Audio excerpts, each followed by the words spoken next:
What's up, YouTube fans? Today we're going to do a comparison of the Takara Tomy Trailbreaker with the FansToys Outrider. So these figures are about a little less than a year apart. This one just came out in January 23. This one came out in early 2022.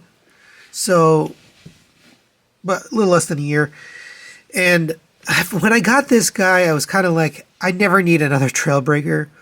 But this is TM Reviews after all, Transformers Masterpiece Reviews, and I have to take a look at this guy. So, as I always mention with these comparisons, I try to be as objective as possible, but of course there's subjectivity involved when you're judging things like this. So if I pick one and you prefer the other, then you win. I really try to do these comparisons to help people decide what direction they want to go with their collection. With that being said, let's get started. We'll start off with accessories. All right, there are the accessories that come with both of these. And we'll take a look at each ones that are similar. So they both come with a yelling style face. And I was surprised to see they both had the metallic paint on the visor. So well done, Takara. I wasn't expecting that. They both come in alternate hand if you want to replace the nozzle. They both come with a radar dish, which can be used in the vehicle mode. They both come with a smiling or smirking style face. Different expressions, of course. And the FansToys has one additional face. It's another yelling face, but it just has a longer chin. So it's slightly different. And I'll match that up here with the nozzle here. And you're left with some extra accessories for the Takara. You get the cartoon style grill for the front bumper in vehicle mode, and you get the blast effect here. So we're going to give accessories over to Takara Tomy. Next we'll talk about the gimmicks on these two. And as far as robot mode, they both have very similar gimmicks. Vehicle mode though is where they differ.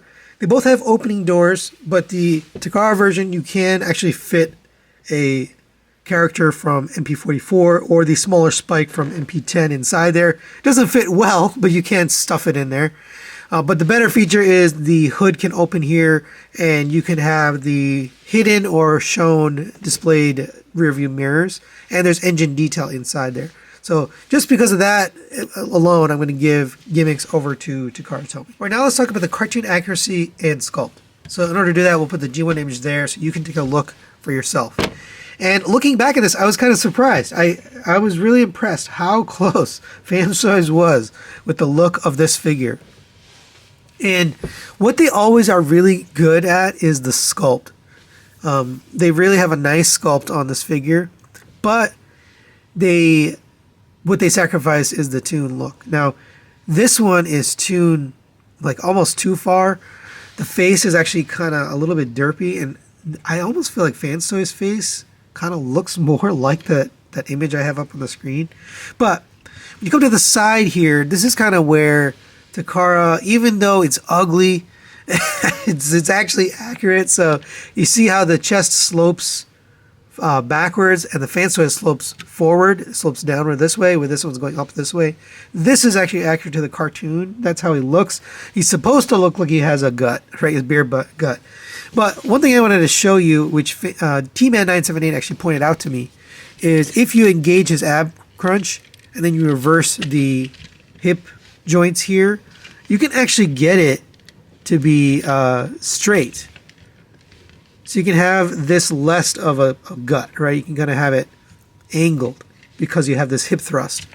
So that's a nice option if you prefer and you don't want such a big belly, you can do that. But the belly is accurate. So I'm going to give accuracy over to Takara, but sculpt has got to go to FansToys. They're so clean.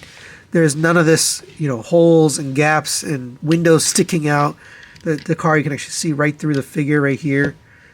So I'm going to give sculpt over to FansToys. Right now, let's talk about the paint on these two. And starting with the Takara, this actually surprised me because usually Takara figures are fully painted or close to fully painted.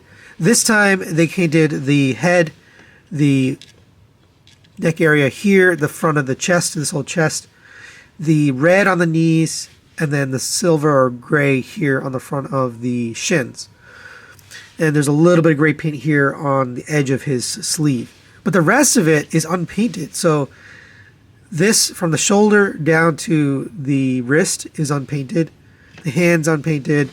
The crotch area, thigh, this area here, and then the gray down here and the foot is all unpainted plastic. And that kind of surprised me. It actually stands out a little bit because this is glossy and this is a flat plastic.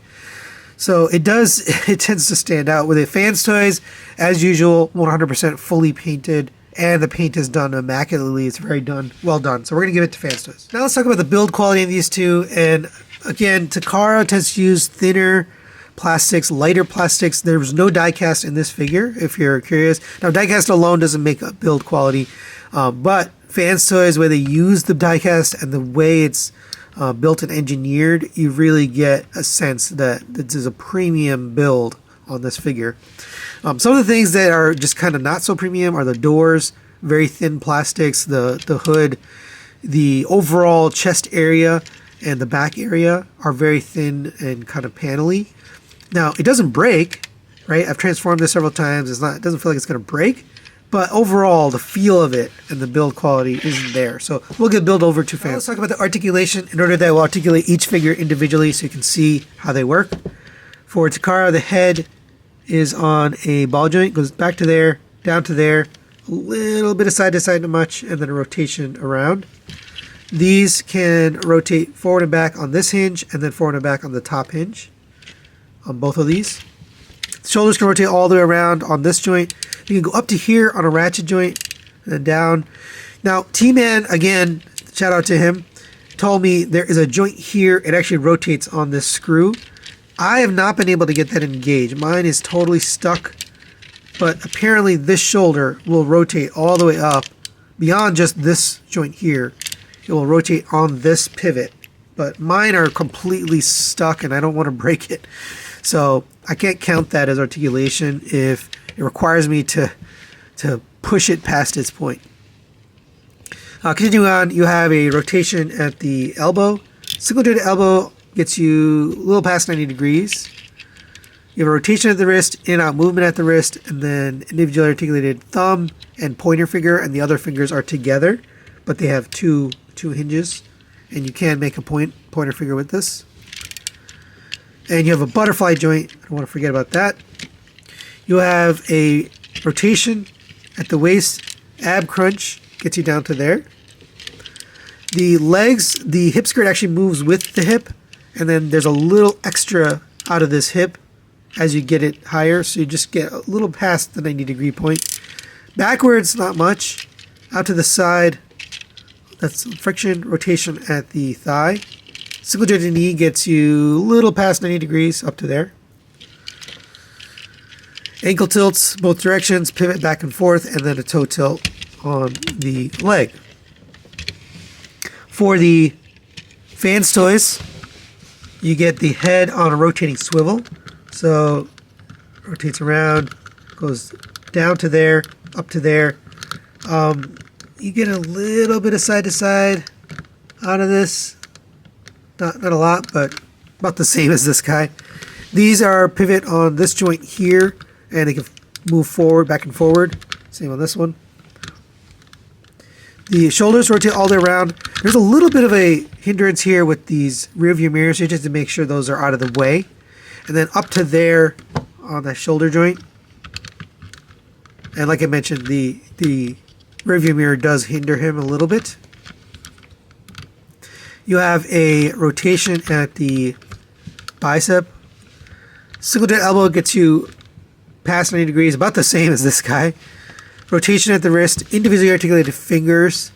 Now these are actually all articulated, but it doesn't have the in and out movement at the hand. So I'm going to tie them out on the hands and the fingers just because although the FansToys has better articulated fingers, it doesn't have that in and out movement. So we'll basically get the same score there. Rotation at the waist, ab crunch.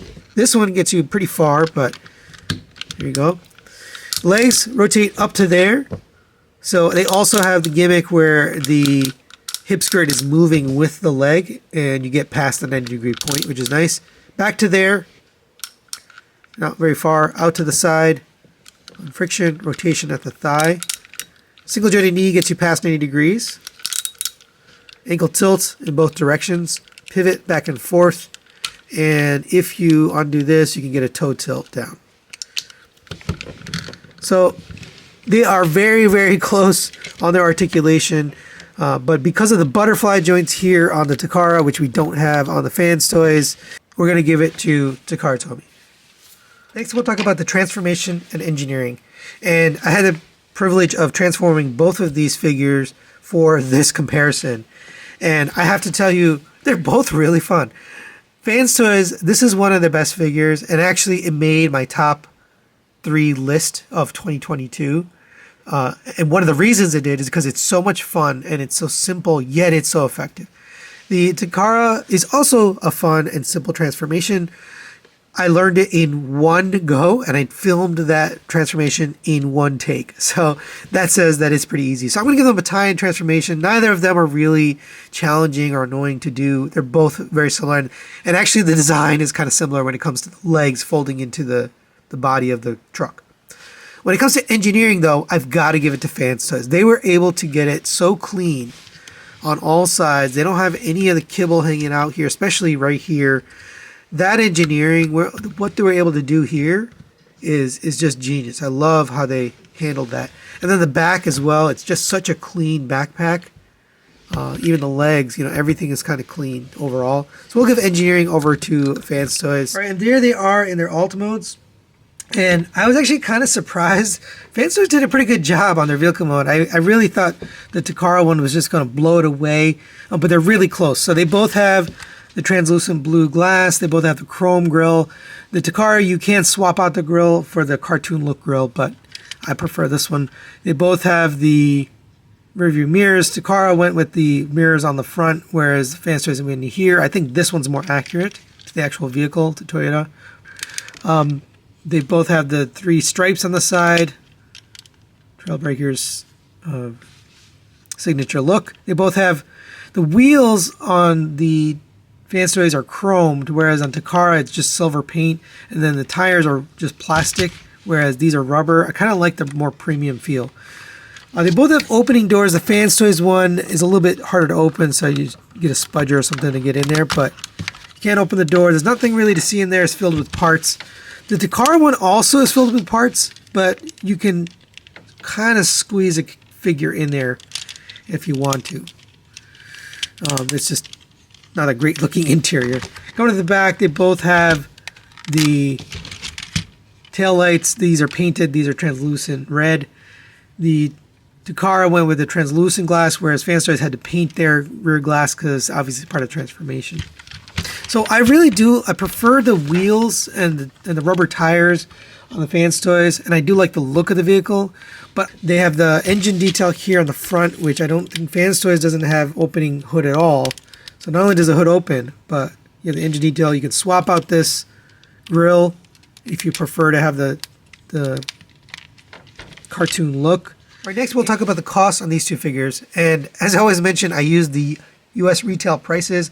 I tend to use ages 3 and up because they don't seem to modify or change their prices after listing it. And I don't use all the other things that people recommend using, like Amazon, Japan, or Show Z, or Chinese stores, or whatever. I just use the same US retail store so that I can have a consistent price. With that being said, the Trailbreaker here is $152. The FansToys comes in at $190. The Takara is going to win on cost. And the final factor on this comparison is the Members' Choice category, where I ask my members which one they prefer, just based on their personal preferences and nothing else. And FansToys is going to win the Members' Choice category, which is not surprising. Now, people have brought up in the past, hey, my fans or my members are all FansToys cult members. And that's not actually true. I have members who are definitely not necessarily big FansToys fans. I mean, they buy X-Transbots or Takara or whatever other products that are available. So I know I have a mix of members out there. And that's why I do this, because it's just a sense of where does the community land. So final thoughts on this comparison. You can see the score, and it's a dead tie. And I'm actually a little surprised. I much prefer the FansToys personally, just due to the build, and the sculpt overall. But there's a lot of good things that this Takara version does that I think, you know, is Takara doing Takara. The articulation, the accessories. So if you're the kind of person that really prefers having, you know, a little bit more articulation and a little more accurate, tune accurate, maybe even to a fault, then I think you'll prefer the Takara. If you prefer a more premium look and feel and build quality, while retaining a simple and fun transformation, then I think the FansToys. Me personally, I much more prefer this. I'll probably use the Takara in vehicle mode. I haven't decided yet, but I'll probably keep both. Keep this kind of robot, this kind of vehicle. We'll see. But that's it for this comparison. Hopefully you enjoyed this and helped you decide which way you want to go. Thanks for watching. We'll see you next time.